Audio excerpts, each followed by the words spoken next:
El talento te puede traicionar. Yo creo que los peores errores que hemos cometido es de personas que eran sumamente talentosas, pero que no tenían buen corazón y son lo más nocivo que puede haber para la organización. ¿Cómo contratas? Sobre todo a tus reportes más directos, a la gente que más responsabilidad va a tener en la empresa.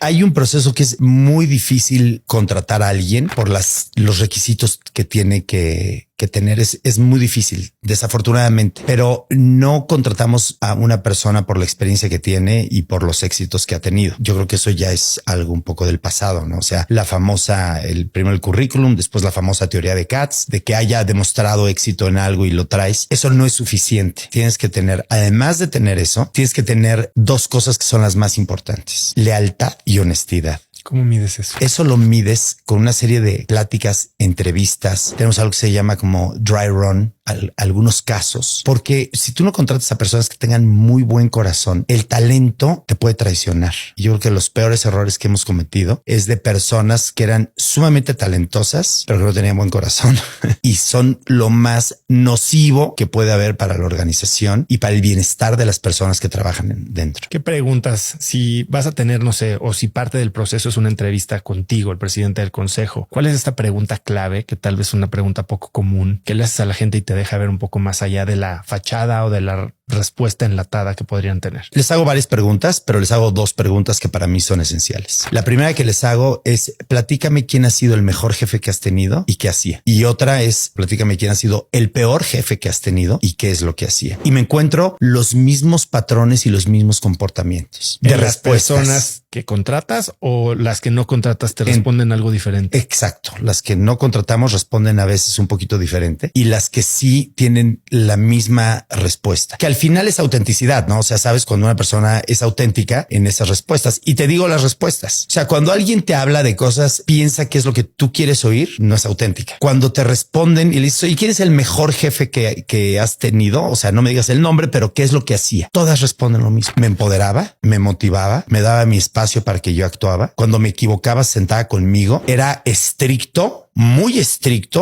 exigente, pero me daba retroalimentación. Jamás me humilló o me regañó en público. O sea, la consistencia que te das cuenta de lo que es ser un buen jefe, ¿no? Y después, mal jefe, pues el de todo lo opuesto. El que hacía micromanagement, el que en público decía las cosas, el que no te empoderaba, el que estaba atrás de ti viendo todo lo que hacías y que no te daba tu espacio de crecer y de impactar tú auténticamente en el área que ibas a hacerlo. Esas son como las respuestas más auténticas. Con los años me he dado cuenta que es así. Y después las personas que no son tan auténticas, que dicen: que ha sido el mejor jefe. No, el que juntos vimos y conquistamos. Y ya sabes, ese tipo de respuestas que no tiene nada que ver, que es bullshit, que no tiene nada que ver con la parte humana, ¿no? Después de la pandemia, y yo platico con muchos empresarios, un reto grande en incorporar, sobre todo en empresas grandes que requieren talento, a las nuevas generaciones.